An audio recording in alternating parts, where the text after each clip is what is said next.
주 기도문은 예수님께서 기도하시고 나서 얼굴이 완전히 변화됐어요. 그래서 제자들이 뭐라고 얘기했냐면 그 모습이 너무 감동이 돼서 제자들은 굉장히 힘들었는데 예수님 저희도 기도 좀 가르쳐 주세요 이렇게 얘기한 거예요. 그러니까 예수님께서 가르친 것을 너희들은 이렇게 기도하라 해서 이제 주 기도문을 저희한테 알려주셨습니다. 그래서 저희가 매일 새벽에 이걸 달달 외우라는 것이 아니라 하나님께서 저희한테 말씀하신 이걸 기준으로 저희가 기도를 하게 되면 많은 유익이 될 거고 또 하늘의 기별을 저희가 매일 받으면서 살 수 있다라고 말씀을 하셔서 이 기별을 주셨습니다. 그래서 마태복음 6장 9절부터 13절에 그러므로 너희는 이렇게 기도하라. 하늘에 계신 우리 아버지여 이름이 거룩히 여김을 받으시오며 나라의 임하옵시며 뜻이 하늘에서 이루어진 것 같이 땅에서도 이루어지이다.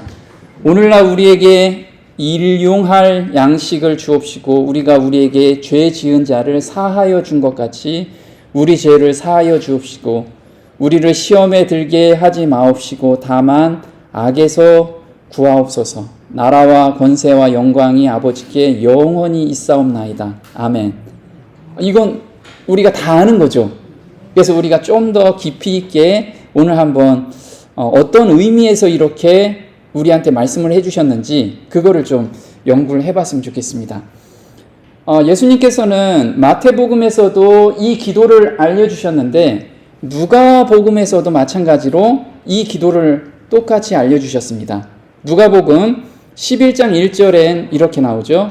예수께서 한 곳에서 기도하시고, 그래서 예수님께서는 기도하셨는데 이때 제자들이 온지도 모르고 기도에 열심을 하셨는데 큰 소리로 기도를 했습니다. 그래서 제자들이 그걸 보고 예수님께서 그 하나님과 같이 교통하는 모습이 너무 감동이 된 거예요. 그래서 예수님 저희한테도 그런 기도 좀 알려주세요 한 것이 바로 주 기도문이었습니다. 그래서 예수께서 한 곳에서 기도하시고 마치심에 제자 중 하나가 여짜오되 주여 요한이 자기 제자들에게 기도를 가르친 것 같이 우리에게도 가르쳐 주옵소서.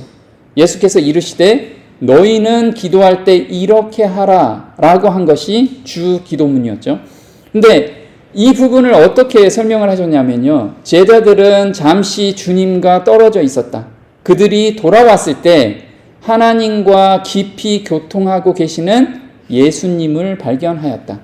그분께서는 그들이 옆에 있는 것을 알아차리지 못하시는 듯 계속 큰 소리로 기도하셨다. 구주의 얼굴이 하늘의 빛으로 환하게 빛났다. 예수께서는 보이지 않는 분이 바로 면전에 계신 듯 하였으며 그분의 말씀에는 하나님과 이야기를 나누는 사람의 말과 같은 살아있는 능력이 있었다. 경청하는 제자들은 마음의 깊은 감동을 받았다. 그래서 지금 예수님께서는 기도할 때 하나님과 계속 대화를 하고 계셨던 거예요.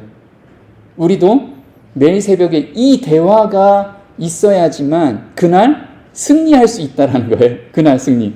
그래서 하나님과 대화를 나누셨는데 이 대화라는 게 어떤 대화를 나눴을까요? 우리가 보통 제가 사진을 보여드리면 이게 하나님의 아련실입니다. 아련실. 저도 오늘 새벽에 여기 내려오기 전에 기도를 했습니다. 근데 하나님께 저희가 기도를 하는데 하나님 저 오늘 이 천북 교회에 내려옵니다. 저희 모든 성도들이 안전하게 그리고 여기 계신 분들하고 정말 하나님의 말씀을 가지고 교제하고 은혜로운 시간을 좀 갖게 해주세요. 보통 이렇게 기도하잖아요. 근데 저는 그 하나님과 우리 다들 여기 계신 분들이 하나님과 만나는 경험을 하잖아요. 그러면 기도 중에 저희는 먼저 하나님을 만나는 그 시간이 좀 필요하더라 이거죠. 먼저 내 요구를 막 요구하는 것보다 하나님의 임재를 먼저 느끼는 그 시간이, 그 고요한 시간이 저희한테 너무 필요하다는 거죠. 그래서 저는 먼저 하나님께 기도하기 전에는 길게는 한 20분 정도 고요한 가운데 하나님께 올라갑니다. 고요하게 올라가서 하나님을 직접 만나는 경험으로 하나님께 대화하듯이 제가 이야기를 하게 됩니다. 근데 예수님께서 이것을 먼저 저희한테 알려주신 거예요. 그래서 예수님께서는 주 하나님께서 내게 학식 있는 자의 혀를 주시어 나로 피곤한 자에게 때마다 어떻게 말할지를 알게 하시며 그가 아침마다 일깨우사 가르치는 자같이 듣도록 내 귀를 일깨워 주시는도다. 주 하나님께서 나의 귀를 열어주셨기에 내가 거역하지 아니하고 뒤로 물러서지도 아니하였도다. 그래서 이사야서 50장 4절인데요. 아침마다 하나님께서 일깨워 주셨어요. 아침마다. 그러면 우리가 기도가 내 거를 이거 좀 해주세요, 저거 좀 해주세요, 이런 요구가 아니고 하나님께서 제가 오늘 무엇을 해야 될지 좀 알려주세요. 예전 같으면 요것도 요구하고 저것도 요구했는데 이제 내가 요구하는 거 누구보다도 잘 아시잖아요. 누구보다도 잘 아시기 때문에 하나님께서 오늘 저한테 주실, 또 오늘 해야 될 일이 무엇인가요? 이거에 대해서 저는 계속해서 물어보게 됩니다. 예수님께서 이걸 알려주신 거예요. 그래서 예수님께서 그 아침에 아련실에 올라가신 후에 예수님께서는 오늘 해야 될 것을 명확하게 하나님께 듣고서 하루를 시작했어요. 그래서 예수님께서는 매일 이렇게 얘기했습니다.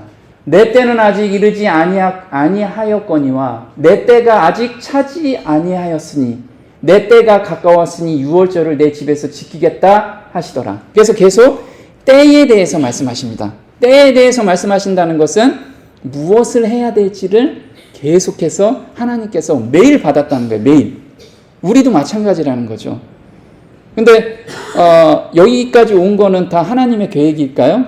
네, 창세 전부터 이미 저희 하늘 원장에 우리의 계획들이 다 들어가 있는데 오늘 이 자리에 있는 것도 그 계획 속에 들어가 있었다는 거예요. 그걸 우리가 정말 볼 수만 있다면, 그게 사도 요한이 그걸 보고 내려왔어요. 그래서 우리 보고 그걸 본 자들은 삶이 바뀔 거라는 것을 요한계시록에서 저희한테 써준 거예요. 그래서 우리는 매일 하늘 원장에 내가 오늘 무엇을 해야 될지를 보고 내려오는 자가 그런 자가 행복한 자예요. 그런 자가 너무 감사하는 삶을 살 수가 있는 거죠.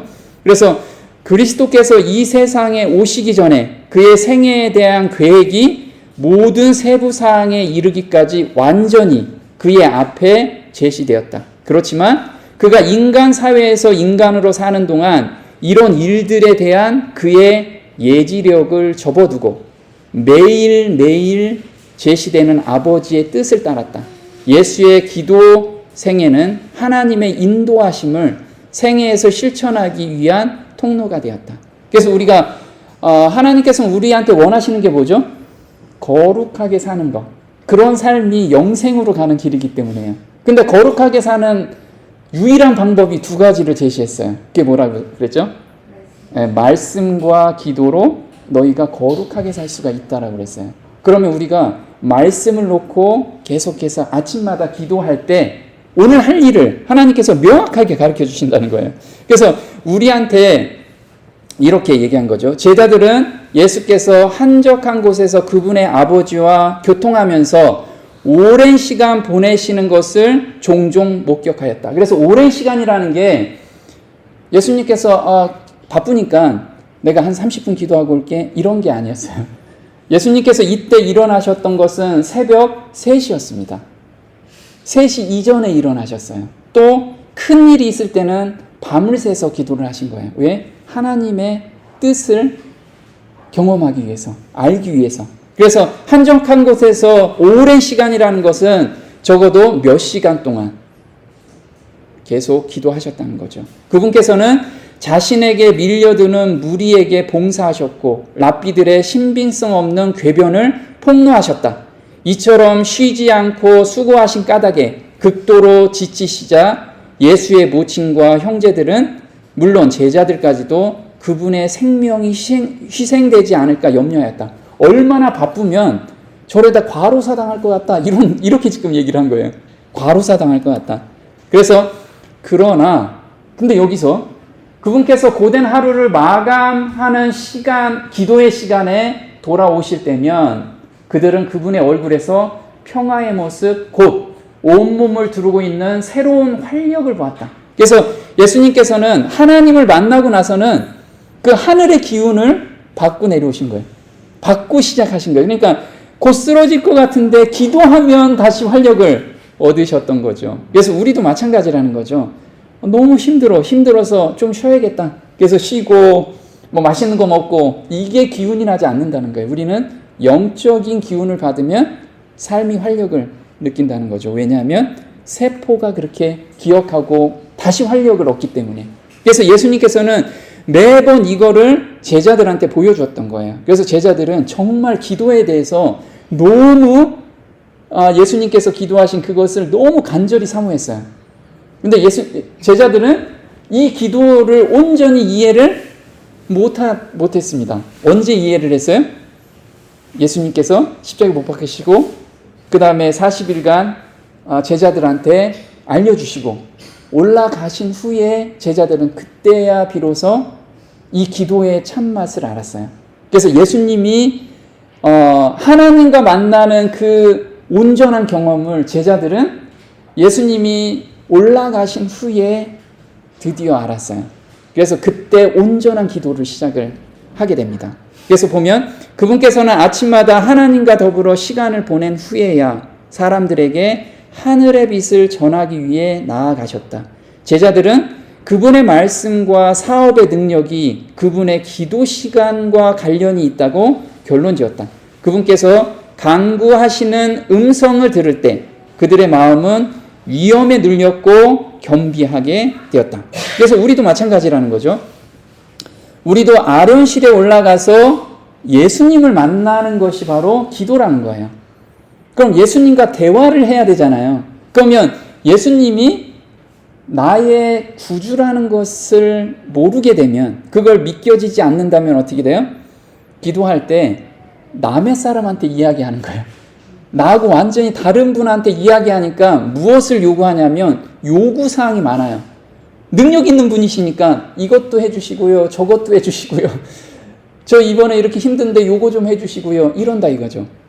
근데 예수님께서는 처음에 가르쳐 주신 게 뭐냐면요, 너의 요구사항을 하나님께 모두 아뢰라. 그거보다 하늘에 계신 우리 아버지요, 이렇게. 너희 아버지야. 아버지한테 너 어떻게 얘기해? 아버지가 너 이렇게 힘든 거 모를까? 다 알잖아. 내가 알아 다. 그 안다라는 것을 전제로 만약에 기도에 딱 임하면 내가 막 요구사항 안 해도 된다는 거죠. 요구사항보다 하나님을 먼저 보는 거예요. 하나님, 저 이렇게 너무 힘들었어요. 이렇게 얘기해도 하나님의 위로가 내한테 온다는 거예요. 근데 우리는 관계성을 먼저 따지지 않고 하나님의 그 전지성만 보는 게, 능력만. 그러니까 기도가 오래 못하게 되는 거예요. 정말 매일 보고 싶은 하나님을 우리가 보게 되면 아이들은 요구하지 않고 재롱을 부리듯이 그렇게 부려야 되는데 기도를 한 30분 하면 너무 오래 했어 이러잖아요. 하나님을 만나고 오는데 너무 오래 한 거야. 빨리 일하러 가야 되는데 이러면 하나님하고 관계성에서 우리가 시작하지 않았다는 거예요. 그래서 보면 우리는 기도로서 지극히 높으신 하나님의 어디로 들어가요? 아련실로 들어가게 된다. 그래서 이 아련실에 우리가 들어가는 경험을 매번 해야 돼요. 그래서 그러므로 우리는 거룩한 경외심으로 그분 앞에 나아가야 한다. 천사들은 하나님 앞에서 얼굴을 가리운다. 구름과 빛나고 거룩한 스랍들도 더할 수 없는 존경심으로 하나님의 보좌로 다가간다. 그렇다면 유한하고 죄 많은 존재인 우리는 한층 더 경건한 태도로 우리의 창조주이신 주님 앞으로 나아가야지 않겠는가? 근데 우리가 처음 하나님을 만나고 나서는 어떻게 해요? 재롱 부리잖아요.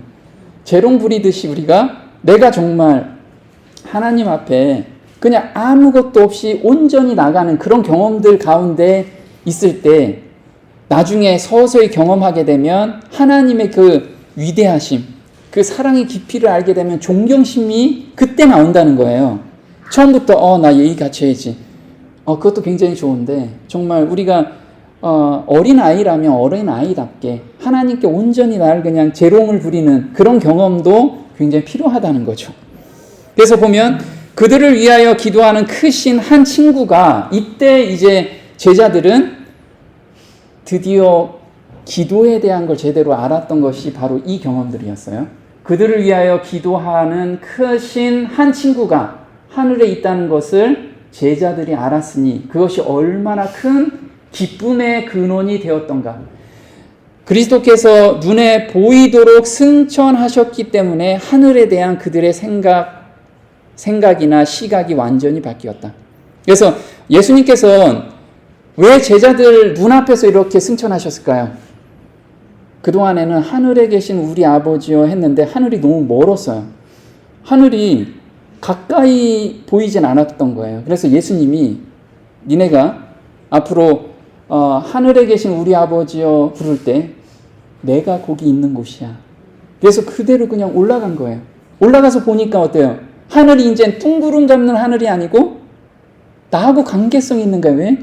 내가 3년 반 동안 어렵고 힘들 때 의지했던 분이 바로 위에 올라가셔서 우리의 모든 기도를 들어주는 그 하나님, 그 예수님, 그 주님을 제자들은 드디어 몸소 체험하게 된 거예요. 그 믿음이 생긴 거죠. 믿음이. 우리도 마찬가지라는 거죠. 그래서 그들은 기도에 새로운 관심을 갖게 되었는데 기도란 그들의 구주와 교제하는 것이었기 때문이었다. 그래서 이 땅에 거닐면서 예수님께 시시콜콜 다 물어보고 의지했던 그 마음 그대로 기도를 하기 시작한 거예요.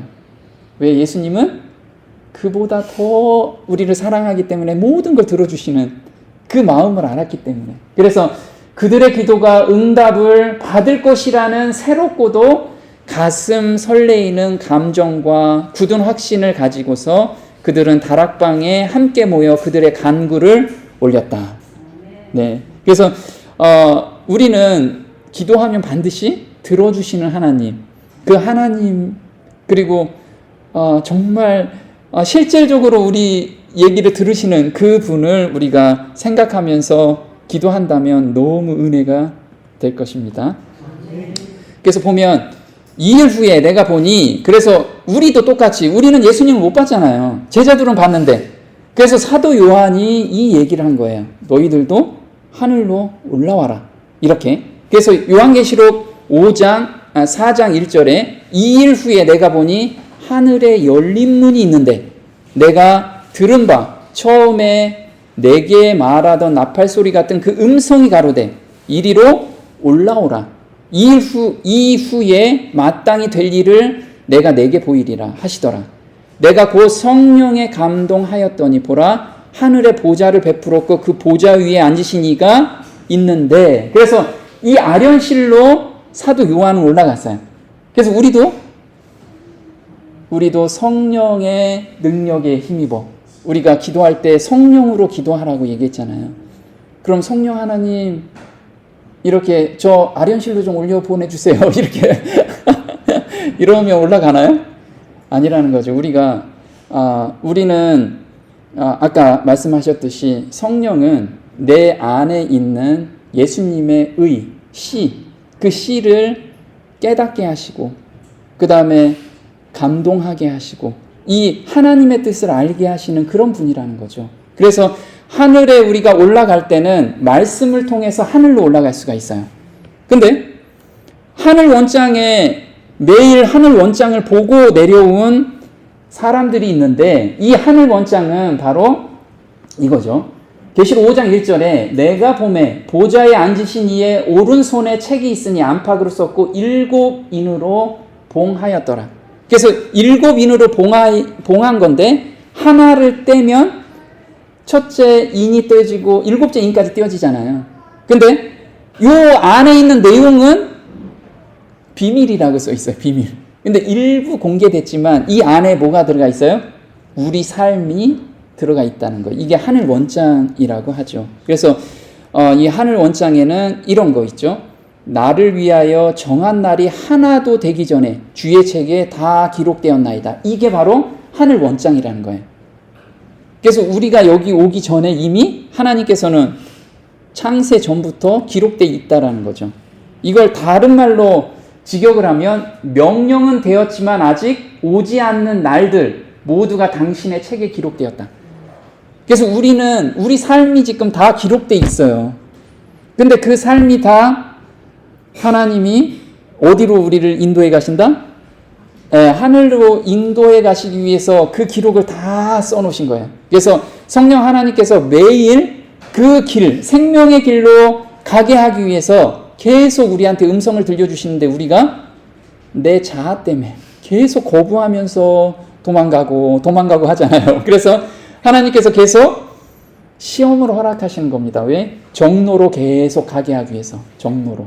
그래서 보면 마치 건축가가 그의 설계도를 그리고 새 집을 위한 품목들을 준비하는 것처럼 하나님은 각 개인이 세상에 태어나기도 전에 그가 어떤 사람이 될 것인지 계획하신다.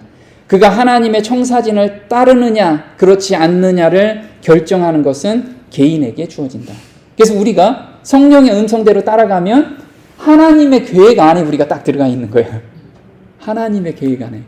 너무 감사가 되죠. 그래서 여기 온 것도 하나님의 계획 안에 우리가 들어가서 여기 와 있는 거예요, 지금. 창세 전에 기록되어 있는 걸. 그래서 여기 계신 우리 장로님하고 우리 목사님하고 이렇게 다 여기 뵙는 것도 창세 전부터 이미 하나님 계획 안에 들어가 있었던 거예요.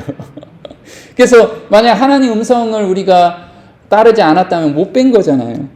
따라왔기 때문에 뵈게 된 거예요. 그래서 역사라는 드라마에서 각 사람에게는 고유의 배역과 위치가 있다. 왜냐하면 하나님의 위대하신 사업은 하나님께서 직접 세우신 계획에 따라 선한 일이든 악한 일이든 간에 하나님의 사업에 있는 자리를 채울 준비를 한 사람들에 의해 수행될 것이기 때문이다. 이거 너무 중요한 게 뭐냐면요. 하나님은 모든 배역을 다 정해 놓으셨는데 자리를 채울 준비를 한 사람들에 의해서 그 자리가 하나씩 다 맞춰준다는 거예요. 이 준비가 뭘까요? 매일 내가 성령의 음성에 따라가는 거. 그래서 우리가 성경과 기도로서 하나님의 음성을 따라갈 수가 있어요. 이것을 하는 사람이 그 자리를 다 채운다는 거. 다 채운다는 거. 그래서 보면 지구의 역사가 있고요. 그 안에 교회의 역사가 있습니다. 그 안에 나라들의 역사가 있고 그 안에 주권자들의 역사가 있고 그 안에 개개인의 역사가 있습니다. 이게 에스겔이 본 하나님의 쳇바퀴예요. 에스겔이 본. 에스겔은 이 쳇바퀴 안에 각 개인의 역할이 있다라는 것을 보여줘서 저희한테 그걸 글로 써놨습니다. 뭐라고 썼냐면요. 에스겔 1장 8절에 그 사방 날개 밑에는 각 사람의 손이 있더라. 그래서 이 손이라는 건 어떤 거냐면 이 역사를 이루어가는 거는 하나님이라는 것을 저희한테 보여주시는 거예요. 그래서 내가 그 생물들을 보니 그 생물들 곁에 있는 땅 위에는 바퀴가 있는데 그 내 얼굴을 따라 하나씩 있고 그들의 모양과 구조는 바퀴 안에 바퀴가 있는 것 같으며 그들이 갈 때는 사방으로 향한 대로 돌이키지 아니하고 가며 그 둘레는 높고 무서우며 그 네 둘레로 돌아가면서 눈이 가득하더라. 그래서 바퀴 안에 바퀴라는 것은 우리가 이렇게 다 섞여 있잖아요. 엉켜 있어요. 근데 이게 되게 복잡해서 이게 엉클어질 것 같지만 그 바퀴 안을 주관하시는 분이 하나님이다. 그래서 사람의 손으로 그것이 다 이루어지고 있다. 그래서 각각의 역할이 다 있는 거예요. 이게 하나님의 구원의 역사들이 우리가 그 안에 들어가 있으면 얼마나 감사가 됩니까? 그래서 하나님을 알지 못하는 사람들은 하나님의 역사를 이해할 수가 없다. 바퀴 안에 바퀴가 일하고 있다. 그 기계는 겉보기에는 매우 복잡해서 사람은 완전히 엉켜있는 모습만 볼 뿐이지만 에스겔이 본 바와 같이 거룩한 손이 바퀴들 위에 놓여져 있고 각 부분은 완전한 조화 가운데서 작동하고 있었고 각 부분은 자기에게 할당된 작은 일을 하면서 개인적인 행동에는 자유가 있었다. 네, 그래서 우리 요즘 제가 이제 유튜브에 이런 영상을 올리면 어떤 분들이 계속 상담을 해요. 그래서 저 이거 그만두고 이제 선교 가야 되지 않습니까? 이런 상담들 많이 와요. 그래서 제가 선교도 굉장히 중요합니다. 하지만 요셉처럼 자기 있는 부르심 그 자리에서 하나님의 일이라고 생각하고 그 자리에서 내가 정말 열심히 하나님의 일이라고 생각하고 한다면 하나님의 때에 하나님의 역사가 거기에서 일어날 거다라고 말씀을 드립니다. 그래서 저도 그런 대부분이 다 그런 경험들을 많이 하시잖아요. 자기 주어진 일에 최선을 다할 때 이게 그 주변의 사람들이 하나님을 찾게 되고 그 다음에 거기에서 또 다른 역사가 일어나는 것을 보게 됩니다. 하나님은 이걸 원하셨던 거예요. 그래서 바퀴 안에 바퀴. 자, 기도는 하나님이 나의 진짜 아버지라는 관계 형성부터 시작된다는 거예요. 그래서 아까 마태복음 6장 9절에 그러므로 너희는 이렇게 기도하라. 너희 요구할 것을 다 아뢰라. 이렇게 말씀하지 않으시고요. 하늘에 계신 우리 아버지요. 이거부터 시작하자는 거죠. 그래서 아버지라고 부를 수 있는 사람은 누굴까요? 이게 바로 마태복음 5장 44절에 이렇게 나와요. 이같이 한즉 하늘에 계신 너희 아버지의 아들이 되리라. 근데 이같이 한다는 게 뭘까요? 거기에 또 답이 나왔어요. 마태복음 5장 43절에 나는 너희에게 이르노니 너희 원수를 사랑하며 너희를 핍박하는 자를 위하여 기도하라. 이렇게 한즉 내 아들이 된다. 근데 이게 불가능하잖아요. 우리가 내 원수를 어떻게 사랑해? 네, 저를 핍박하고 저를 안 좋게 생각하는 사람들을 위해서 기도하는데 그래도 계속 부글부글 끓잖아요. 저한테 제가 많이 이제 이야기를 했는데 제가 사업을 한번 실패를 했습니다. 사업을 실패를 했는데 저를 그때 이제 우라가 치민다는 거 처음 알았어요. 여기 어르신들이 이제 우라가 좀 치미신 경험 많죠? 네. 전 되게 젊은 나이에 우라가 치밀었는데 그때 제가 만약 총이 있다면 딱 두 사람을 내가 그 자리에서 총을 쏴 죽여야겠다. 이 생각을 했어요. 얼마나 분이 올라왔으면 그래서 도저히 원수를 사랑하기는 불가능하다. 불가능해. 근데 하나님께서 저한테 어떤 경험을 주셨냐면 저는 그때 계속해서 산에 올라가면서 이 울분을 하나님께 계속 울분을 토로한 거죠. 울분을. 근데 한두 번 한다고 이 울분이 안 가셔지더라고요. 그게 6개월은 가요. 6개월. 저는 그래도 짧은 거죠. 어떤 사람은 그 우라가 얼마나 심하냐면 몇 년간 그 우라를 없애달라고 기도해도 안 없어지는 분들이 많죠. 근데 정말 저한테는 은혜로서 6개월간 그렇게 우라를 끌어오르는 마음을 하나님께 드리니까 정말 하나님께서 마음을 바꿔주시더라고요. 하나님의 마음을 용서하는 마음. 근데 그 용서하는 마음이 너무 신기한 게 이건 이제 사람의 힘으로 뭔가 할 수는 없지만 하나님께서 정말 예수님의 마음을 긍휼한 마음을 주시는데 그 사람들을 이해하는 마음, 용서하는 마음을 주시더라고요. 그게 바로 이 경험이에요. 이때 하나님과 정말 가깝게 내가 느껴지는 거예요. 가깝게. 그래서 나의 아버지시구나. 이때가 그래서 그 기도를 이렇게 하게 된 거예요. 하늘에 계신 나의 아버지요. 이렇게 되는 거예요. 우리 아버지가 아니고 나의 아버지요. 그래서 나의 아들이 된다는 건 원수를 사랑하는 그 마음, 새 마음을 받는 경험을 하면 나의 아버지라고 내가 부를 수 있다 라고 지금 말씀을 하신 거죠. 그래서 기도를 할 때 거듭남의 경험을 먼저 하라. 이게 거듭남의 경험이라는 거예요. 그래서 보라, 아버지께서 어떠한 사랑을 우리에게 주사 하나님의 자녀라 일컬음을 얻게 하셨는고. 그래서 그때 우리는 이제 나는 도저히 할 수 없는 것을 내가 다 내려놓으면, 그 내려놓는 것도 아니죠. 울분을 토하는 거죠. 울분을 토하면 마음을 주시는 거예요. 마음을, 하나님의 마음. 그러면 여기에서 지금 요한이 이걸 경험하고 나서는 뭐라고 얘기하냐면 어떠한 사랑을 우리에게 줬냐. 이게 감탄이야, 감탄. 예수님께서 정말 어떠한 사랑을 나한테 줬느냐, 너희도 그거 경험하지 않았느냐, 이걸 지금 말하고 있는 거예요. 그래서 하나님의 자녀라 일컬음을 얻게 하셨는고 우리가 그러하도다. 그러므로 세상이 우리를 알지 못하면 그를 알지 못함이니라. 사랑하는 자들아, 우리가 지금은 하나님의 자녀라. 그래서 보면 세상은 이 마음을 모른다 이거예요. 아무도 모르잖아요. 이렇게 얘기하면 아무도 이해를 못해. 근데 이렇게 여기 계신 분들은 경험하잖아요. 그래서 이야기하면 경험으로 통하고 아멘이 되잖아요. 이게 하나님의 자녀로서 묶여 있다라는 거예요. 너무 감사가 된 거죠. 그래서 이렇게 어떠한 사랑을 준 거냐. 그러면 우리가 죄를 슬퍼하는 경험을 하게 된 거예요. 이게 바로 내가 예수님을 십자가에 못 박는 경험을 제가 하게 되는 거죠. 예전에는 그 2000년 전에 그 로마 병정이 예수님을 십자가에 못 박는 그 모습으로 봤지만 그 경험을 하게 되면 내가 그 병사구나. 예수님의 십자가를 못 박는 나 자신을 보게 되는 거죠. 그래서 이때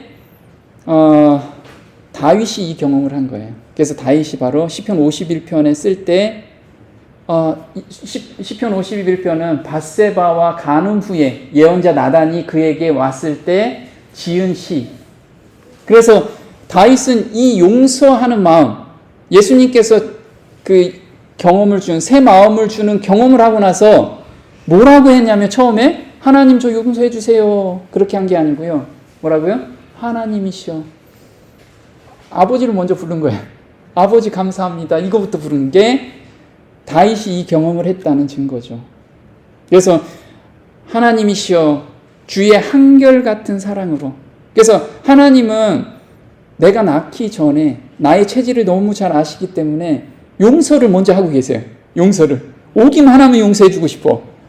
그거를 안 것이 바로 한결같은 사랑. 그 사랑이 변함없는 하나님이시라는 것을 알게 됐어요. 다윗은. 그래서 나를 불쌍히 여기시며 주의 크신 자비로 내 죄의 얼룩을 지워주소서.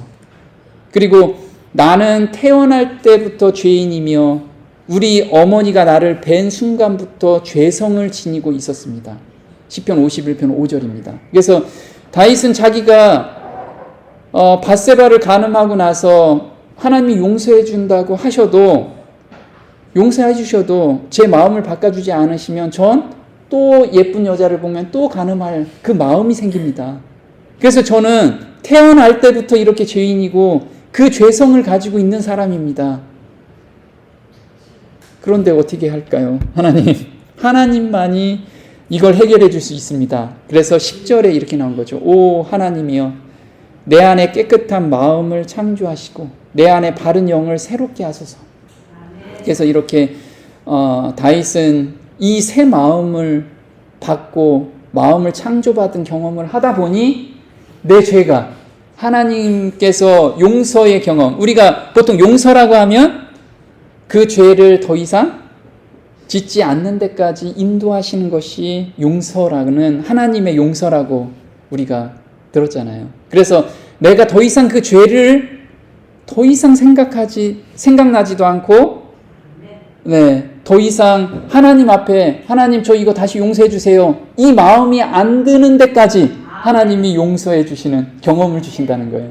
이게 우리한테 정말 매일의 삶 속에서 이게 있으면 하나님을 그냥 자연스럽게 아빠라고 부르게 되는 거죠. 마음으로, 그냥 마음으로, 억지로 하나님 저 아빠로 불러주게 해주세요 이게 아니고 마음으로 정말 무슨 일이 있으면 아버지한테 막 기대고 빨리 달려가고 싶은, 왜? 하나님은 그 포용력으로 다 우리한테 경험으로 주시기 때문에 그렇습니다. 자, 하나님의 사랑을 경험하면 매 순간 기도로 달려가게 된다. 하나님이 우리를 사랑하신 사랑을 우리가 알고 믿었노니 하나님은 사랑이시라. 그래서 보면 여기서 우리를 사랑하는 사랑을 우리가 알고 믿었어요. 그래서 한결같은 그 하나님의 사랑, 그걸 알고 나선 우리가 하나님의 뜻에 따르고 싶잖아요. 하나님이 슬퍼하는 일을 안 하고 싶어요.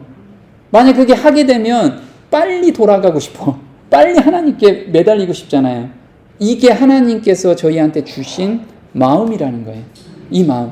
억지로 뭔가 지켜야지만 하나님 천국에 갈 수 있다 해서 우리가 막 뭔가를 지킨다고 한다면 너무 힘들잖아요. 신앙생활이. 하나님은 이게 줄겨 순종하는 마음을 저희한테 창조해 주신다는 거죠.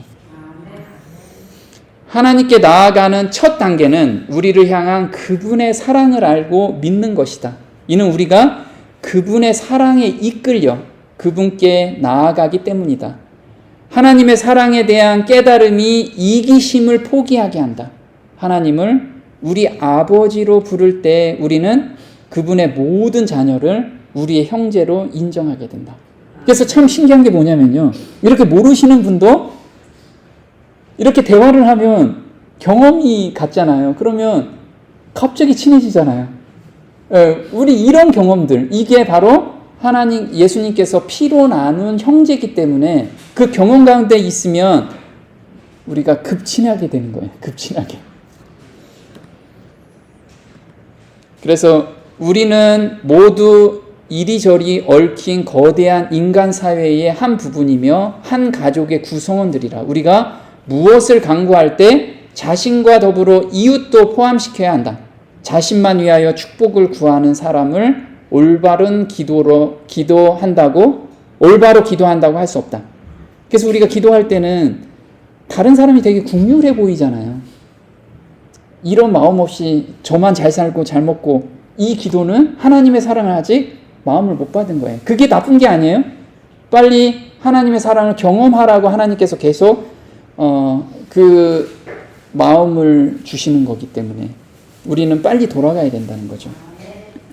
자, 주기도문에 대한 구조가 있습니다. 우리 십계명의 구조가 앞부분은 하나님에 대한 거, 하나님을 위한, 하나님에 대한 계명이고요. 여기는 우리 인간, 이웃에 대한, 인간에 대한 계명이죠.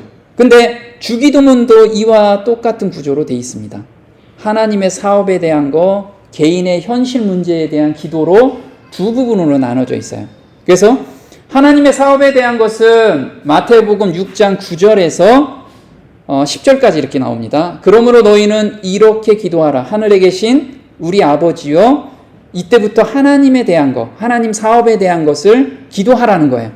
이름이 거룩히 여김을 받으시오며 나라의 임하옵시며 뜻이 하늘에서 이루온 같이 땅에서도 이루어지이다. 그래서 이 하나님 사업에 대한 것은 세 개의 계명을 주셨고요. 세 개의 그 내용을 주셨고, 그 다음에 개인 현실 문제에 대해서도 4개에 대해서 주셨어요. 오늘날 우리에게 일용할 양식을 주옵시고 우리가 우리에게 죄 지은 자를 사하여 준 것 같이 우리 죄를 사하여 주옵시고 우리를 시험에 들게 하지 마옵시고 다만 악에서 구하옵소서. 나라와 권세와 영광이 아버지께 영원히 있사옵나이다. 아멘. 그래서 앞부분과 뒷부분 이렇게 나눠서 우리가 항상 기도할 때 하나님, 나의 요구만 계속 하는 건 하나님이 슬퍼하세요. 야, 내가 정말 너의 필요를 모를까 봐 맨날 이렇게 요구만 하냐, 이게 아니고 하나님의 사업부터 우리가 먼저 생각하고 그 다음에 나의 요구를 그 다음에 이야기하고, 이것이 예수님께서 우리한테 알려주고 싶은 기도 방법이었습니다. 그래서 보시면 이름이 거룩히 여김을 받으시오며, 그래서 그분의 이름이 거룩하지 않기 때문이 아니다. 하나님이 거룩하지 않기 때문이 아니죠. 그분의 거룩한 이름의 가치만큼 거룩하게 대접받게 해달라는 것이다. 네, 하나님께서는 어떻게 대접을 받죠? 다른 사람들이 우리가 하나님의 품성을 드러낼 때, 하나님 믿는 사람은 저렇게 돼야지, 이런 이야기를 들어야 된다는 거예요. 그게 거룩히 여김을 받는다는 거예요. 우리가 하나님께 영광을 돌립니다, 이 말만 그렇게 하지 말라는 거예요. 삶에서 그렇게 하라는 거예요. 그래서 보면 예레미야서 14장 9절에는 우리는 주의 이름으로 일컬음을 받은 자이오니 우리를 버리지 마옵소서. 주의 이름으로 일컬음을 받은 자래요. 우리가 하나님의 품성을 나타낼 자라는 거예요. 우리를 부른 게. 근데 안타깝게도 에스겔서 36장 23절에는 열국 가운데서 더럽힘을 받은 이름, 곧 너희가 그들 중에서 더럽힌 나의 큰 이름을 내가 거룩하게 할지라. 내가 그들의 목전에서 너희로 인하여 나의 거룩함을 나타내리니 열국 사람이 나를 여호와인 줄 알리라. 나 주 여호와의 말이니라. 그래서 더럽혀진 이름을 하나님께서 직접 거룩하게 해주신다는 거예요. 너희가 스스로 하지 마라. 너희가 스스로 할 수 없어. 지금 우리한테 그 얘기하는 거거든요. 그래서 우리가 기도 가운데 예수님이 그대로 모범을 보이셨어요. 내 뜻대로 하지 마시고 아버지의 뜻대로 하길 원하옵니다.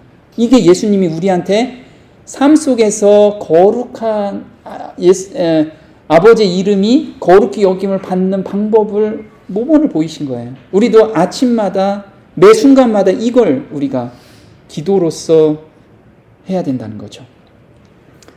그래서 보면 베드로전서 1장에는 너희가 순종하는 자식처럼 이전 알지 못할 때 쫓던 너희 사욕을 본 삼지 말고 오직 너희를 부르신 거룩한 자처럼 너희도 모든 행실에 거룩한 자가 되라.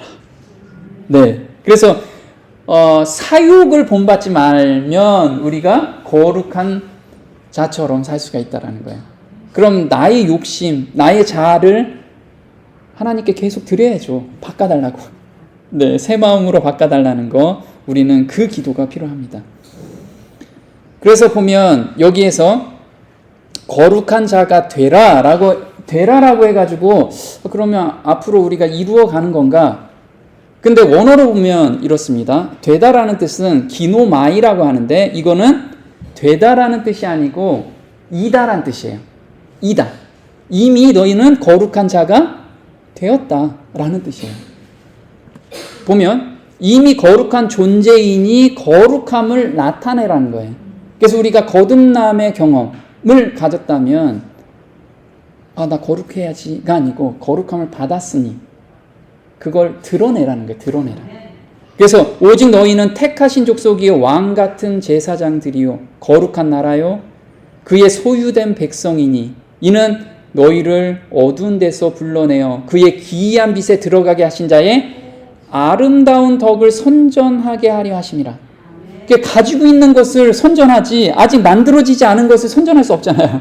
우리는 이미 거룩한 존재가 됐다. 이것을 명심하라는 거예요.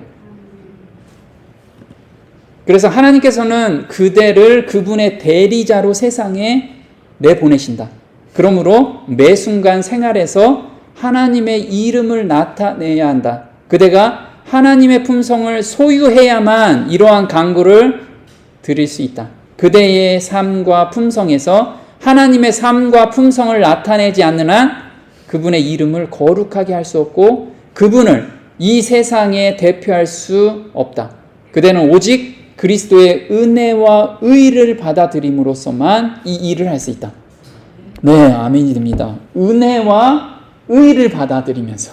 그래서 우리가 하늘에서 예수님께서 이 땅에서 완성한 의, 그 의를 우리가 받는 경험을 하게 되면 모든 일에 예수님 이런 때는 예수님은 어떻게 하셨나요? 그걸 계속해서 물어볼 수 있다는 거예요.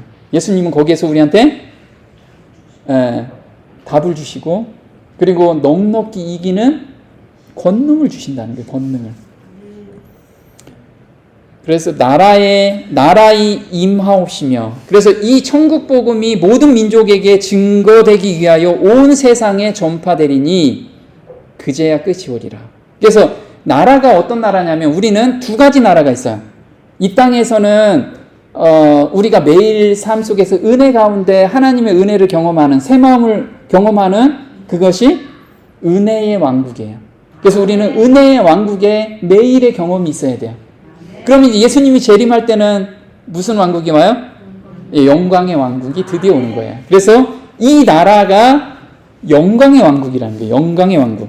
그래서 보면요. 그러나 심판이 시작된 즉 그는 권세를 빼앗기고 끝까지 멸망할 것이요. 나라와 권세와 온 천하 열국의 위세가 지극히 높으신 자의 성민에게 붙임바 되리니, 성민. 이 은혜 왕국을 계속 경험하는 사람들한테 이 나라가 주어진다는 거예요. 그의 나라는 영원한 나라라. 모든 권세 있는 자가 다 그를 섬겨 복종하리라. 우리한테 준 나라, 이 소망을 가지고 우리가 오늘 살라는 거예요. 이 세상에서 정말 작은 일 가지고 뭐가 안 됐고 지지고 볶고 하는 그 일이, 우리는 여기에서 살 사람들이 아니야. 우리는 하늘에서 살 사람이야. 이걸 항상 생각하면서 살면 정말 마음이 너그러지잖아요. 넓어지고. 이 땅에 소망을 두면은 작은 일도 안 뺏기고 싶어가지고 막 아웅다웅 하는데, 정말 큰 우리가 가야 될 나라를 항상 생각한다면 우리한테 이 큰 생각을 주신 거예요. 큰 생각을. 그래서 그리스도의 제자들은 그분의 영광의 나라가 즉시 임하기를 고대했으나 예수께서는 그들에게 이 기도를 가르쳐 주시면서 당장은 그 나라가 건설되지 않을 것이라고 말씀하셨다. 그들은 그 나라가 임하기를 바라되 미래의 사건임을 깨닫고 기도해야 했다. 그러나 이 간절한 기도는 그들에게 확신을 가져다 주었다. 그래서 앞으로 우리가 살 나라가 그 나라다. 그것을 우리가 계속해서 생각하면서 살아라. 그래서 보면 하나님의 은혜 왕국은 죄와 반역으로 충만해 있는 마음들이 그분의 사랑의 주권에 날마다 굴복함으로써 지금 지어져 가는 중이다. 그래서 은혜의 왕국은 우리가 계속해서 헌신을 통해서 우리 마음이 바뀌는 거, 이 죄된 마음을 계속 드리면서 새 마음을 받는 그 경험 가운데서 은혜 왕국에서 우리가 계속 살고 있다라는 거예요. 그러나 그분의 영광의 나라의 완전한 건설은 그리스도께서 이 세상에 재림하실 때까지는 이루어지지 않을 것이다. 그래서 여기 보시면 자기가 조각을 해요.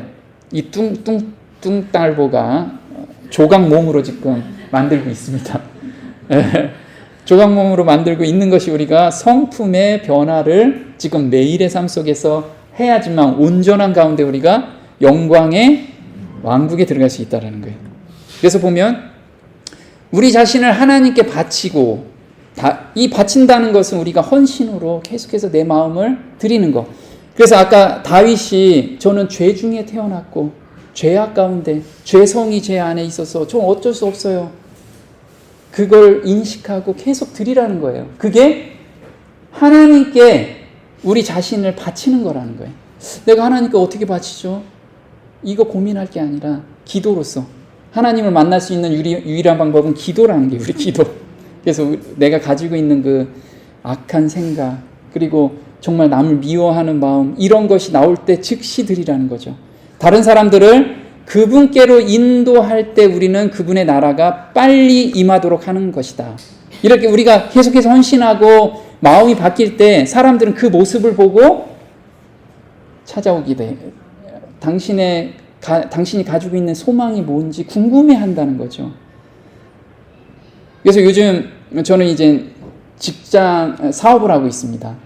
사업을 하고 있는데 제가 이렇게 헌신 기도하고 삶에서 이거를 하나님을 만나고 나서 보니까 저희 직원들이